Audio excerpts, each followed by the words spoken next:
Hey everybody, welcome back to another video in the educational series. This one is going to be about the war over money that will inevitably come if the real demand for Bitcoin's underlying security model increases. In the prior video, we discussed the macroeconomic context that we currently live in and the most likely future that we're going to head into as this current monetary system starts to break down. Now, before I get into it, I wanted to give credit to Eric Voskuil. He's an early Bitcoin developer. He works on the Bitcoin, has been in the space a long time, and wrote this book on crypto economics. Honestly, I found his work because I had this idea on substitution back in 2017, and I couldn't find anyone that agreed with me, so I found him. And this concept is discussed in his book, but I wanted to make a video about it because I do think it's important for people to understand how Bitcoin or people using Bitcoin can effectively defend themselves if we do enter an environment where people start rejecting dollars for Bitcoin. So let's get into it. It's always hard to get people to see what they don't want to see. In financial markets, price kind of becomes a drug. When the number goes up, the illusion of safety grows, but we know from history that it doesn't work that way. Price isn't protection, it's just exposure. What we're living through isn't just a technological shift. It's not just the emergence of a new asset class. This is going to become a battle over who controls money itself. And wars over money are never fought peacefully. Most people don't want to have that conversation. They assume Bitcoin is protected by game theory, even though most people say that word and don't know what it means, by adoption, by policy. But every precedent in history says the opposite is true. Every state, when threatened by a competing monetary system, has tried to control it, co-opt it, or crush it. It's not pessimism, that's just pattern recognition. That's recognizing where a lot of the state's power comes from. It's looking at even actions they've taken thus far and being realistic. And yet most of the Bitcoin community still refuses to even acknowledge this, right? So ask a simple question: how would Bitcoin defend itself against a nation-state attack? You'll get blank stares, memes, or ideological cope. But if we take Bitcoin's mission seriously, if it truly threatens the state's monopoly on money, then resistance isn't a narrative, it's a necessity. So this will be about how this war unfolds. Bitcoin's conflict with the state won't happen all at once. It will unfold in phases. So as you can see here, the first phase is going to be what we're currently living in. It's called the casino phase. This is the world we're in right now. Bitcoin has tolerated centralized exchanges flourish and proliferate. Governments don't really see a threat because they haven't lost control of signage. Signage is the inflation tax. Institutions pile in thinking they can ride the volatility. Token projects run wild. Technical analysts dominate the space and the credibility and the whole conversation, really, because this market is delivering very limited value to the end users, especially permissionless money, when it's permitted. The paradox of Bitcoin is that in the high threat environment, it actually becomes more demanded. So for a while, everything feels exciting, but it's all really kind of just smoke and mirrors. No value is really, like I said, being delivered to end users. The state hasn't responded yet because it hasn't needed to. But then things shift suddenly, right? We talked about in the previous video about how that can happen quickly.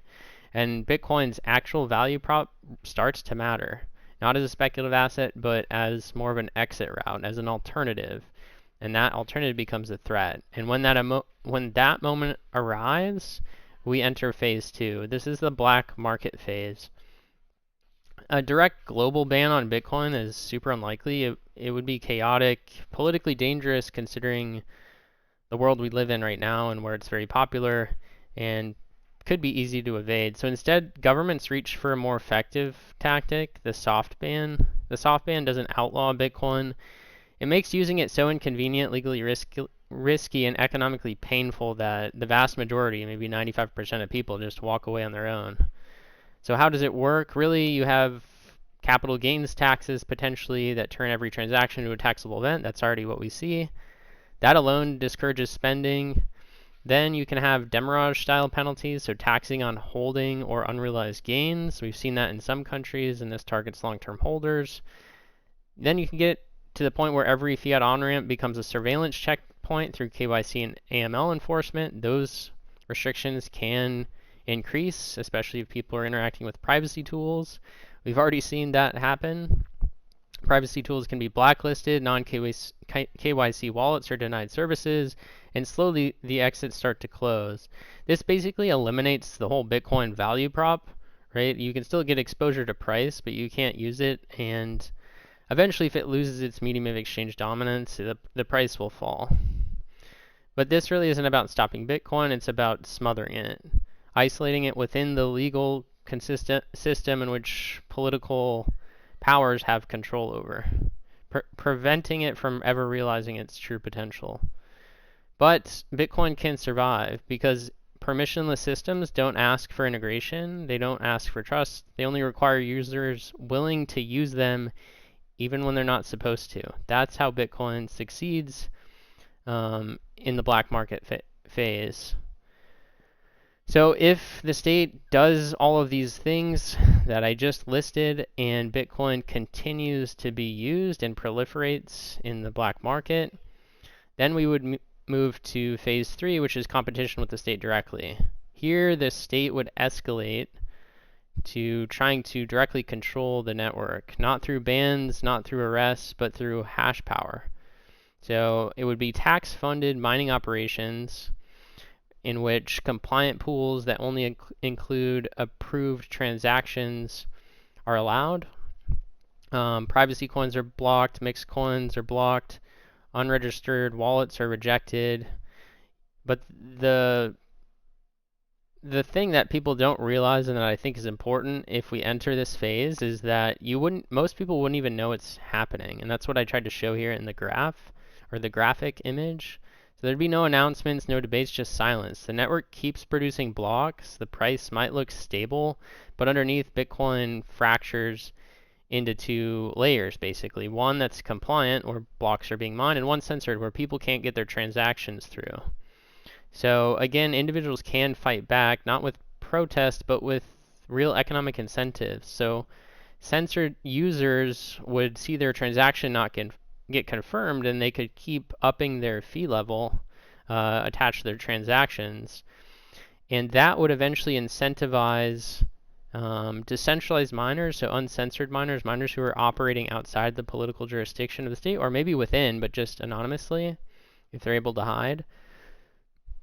Wherever they are in the world, they see this profit signal. And given enough profit, people will be willing to take the risk to go mine those censored transactions, right? Because they can make quite a bit of money. So over time, this censorship becomes pretty expensive to maintain. The state has to keep using more tax revenue, meaning maybe printing more money to subsidize mining operations that are operating at a loss. And really, the state's the only kind of entity in the world that can do this. It naturally operates at a loss. But if the demand to use Bitcoin is high enough, even despite political risk, if privacy tools are good enough to still use Bitcoin kind of in hiding, then the market can overpower this form of censorship. That's what makes Bitcoin's security model unique to other coins in this space. Right? With proof-of-stake chains that have gained dominance, they're not censorship resistant, meaning there's no market force that can overcome a censor if they achieve sufficient stake. But with proof-of-work mining and Bitcoin's security model, it is actually possible, and that's why I focus on Bitcoin chains. So to summarize this, in a world where block space is auctioned to the highest bidder, the state ends up being forced to burn taxpayer money just to maintain control. And if the demand is high enough to use Bitcoin, if people can effectively decentralize, they eventually operate at such a huge loss that they lose the 51% control, and the tax burden becomes too high. And that leads to phase 4, and this is surrender. Important note real quick before I get into this, these 4 phases, we can move between them at any point. It doesn't naturally have to go straight from 1 to 4. We can go from 1 to 2 back to 1, from 1 to 3. And it doesn't guarantee that the individual wins. I just know that it's possible, and I think it's important to go through each phase independently. So we're on phase 4 now. This is surrender. So assuming the individual wins, it doesn't mean Bitcoin users win overnight, but it means if they do win eventually, that the structure of power can change pretty dramatically. So states are massive but slow. They do rely on taxes, laws, and central coordination. Bitcoin and Litecoin don't need any of that. Naturally, decentralized individuals are more efficient.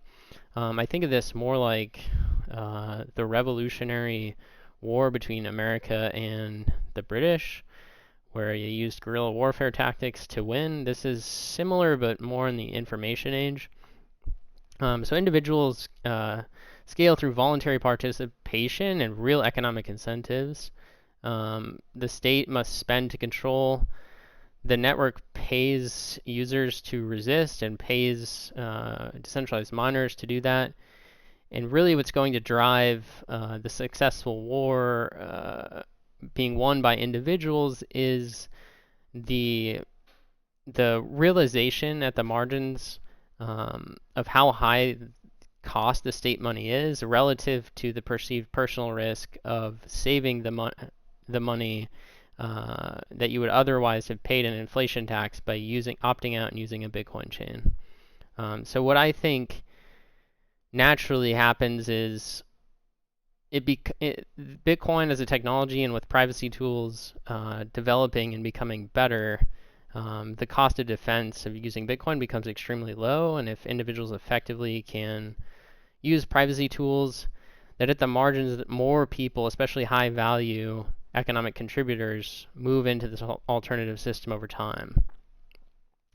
But this final phase won't really look like a traditional revolution. It's more of a war of attrition. So no one like storms the gates. There's not flags being waved. There's no speeches really. It's really more of just capital and talent simply leaking out of the traditional system, right? Like I said, the high value individuals contributing in this new information-based economy don't want to be taxed, and if they realize that the risk is relatively low to themselves personally by opting out, then they will naturally do that. So they just leave the state system digitally. They migrate to places, potentially physically, that don't demand permission, and they build parallel economies, and they would never come back. Alright guys, so let's summarize what we just went over. So zooming out a little bit, if these macro catalysts that we talked about from the prior video result in increased demand for alternative money because the high cost of state money is realized, and people, being profit-seeking individuals, naturally want to avoid that inflation tax, and they have to reject dollars in favor of Bitcoin. And then if Bitcoin is able to effectively resist, meaning it goes through these phases we just talked about, first from casino market that we're currently in to the black market phase where we see soft bans, if Bitcoin is able to proliferate and survive those, it would enter the competition phase, in which the state likely would try to attack Bitcoin through a 51% attack and give them complete censorship control. The way individuals overcome this is through profit incentives that would naturally decentralize mining, meaning individuals who are censored start increasing their fee, which aren't legally allowed to be mined, but that spurs the mining infrastructure to decentralize and do it without permission. If this war of attrition ends with the individuals winning, we get to the surrender phase. The state stops trying to compete with individuals running Bitcoin. Then what happens from there? That's the bigger question that I want to pose here. And this is what we will talk about just briefly and then more in detail in the next video. So really from exit to emergence. What will the shift look like from fiat to stateless money?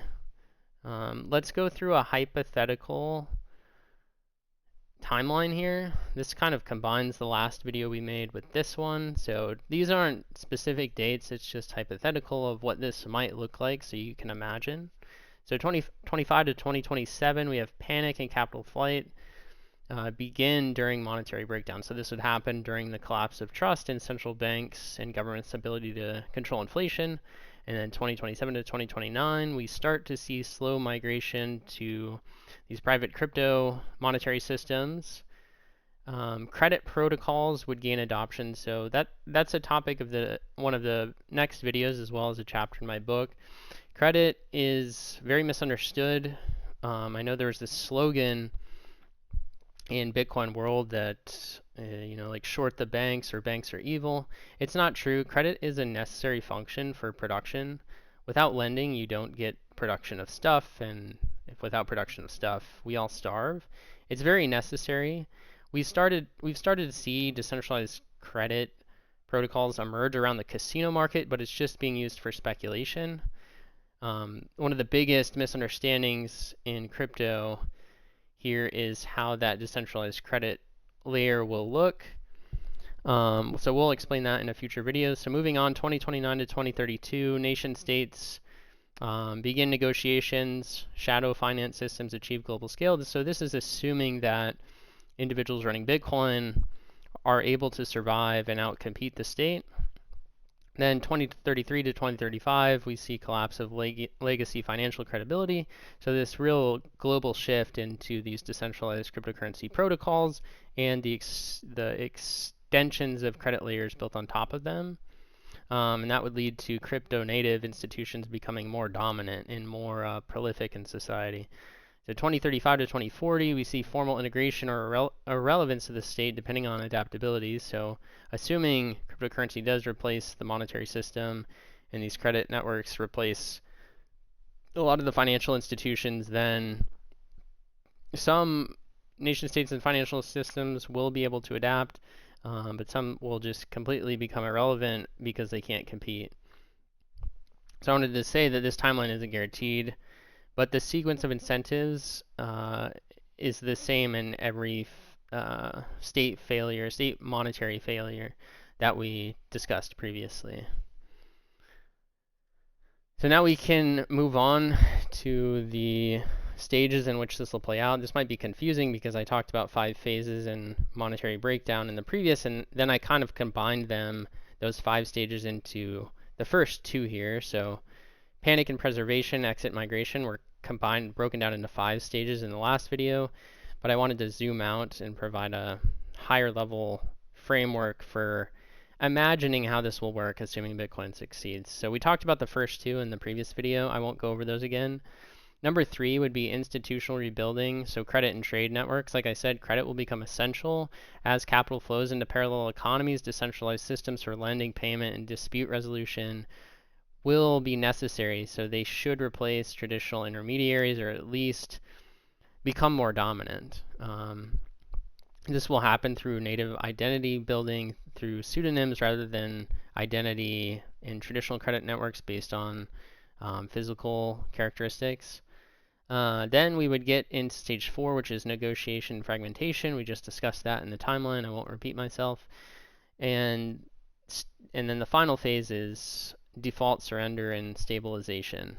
So what once felt radical, like every new technological revolution, will eventually become normalized as this digital native infrastructure matures into the default. And it makes sense to me, just considering how fast we're going to move into this information age with the development of artificial intelligence. I, again, just imagine more value being natively digital. Yes, we will still have to eat food, we still have to produce energy, we'll still have a place, shelter to live that will be physical, but I would imagine a lot of the world's trade becomes natively digital. The trade of information and intelligence will represent, I think, a large percentage of the economy. So in this world, identity is modular, trust flows peer-to-peer, and freedom is no longer granted by institutions, but architected and defended through open systems and these aligned incentives. Really, cryptocurrency has the power to decrease the cost of defense to the individual and sort of changes the whole economics of violence that's discussed in the book The Sovereign Individual. I just wanted to build on that understanding and deliver a more less hierarchical, ideological type framework, and more like this, more specific for what's actually happening and how it'll exactly transpire. In my book, Why Everyone's Wrong About Bitcoin, I go into this in greater detail. So that will come out soon. Make sure to grab a copy. So I think we already summarized the first section of this video, and then just now provided a more higher view of how I imagine this will play out. In the next video, we'll get more into the specifics about surviving the transition and discuss pseudonymity, defense, and this new identity layer that will provide the necessary foundations for a decentralized credit system that will interact with this natively digital economy. So thanks, guys. If you made it through this video, I do appreciate it. This is a topic that is super unpopular, and I know will be unpopular because the casino market built around these institutions speculating on Bitcoin cannot hear this. They cannot sell this idea to the public, but it is the truth. If you think about Bitcoin's value proposition, the power structure that it challenges, and the historical precedent for every type of monetary alternative, if it becomes a threat, went through. Right? I can discuss in another small video why gold failed. It's also written in my book. But again, thanks for tuning into this. Follow me at WLitecoin on X or subscribe to the YouTube at the Litecoin Forecast. And we'll see you guys in the next video.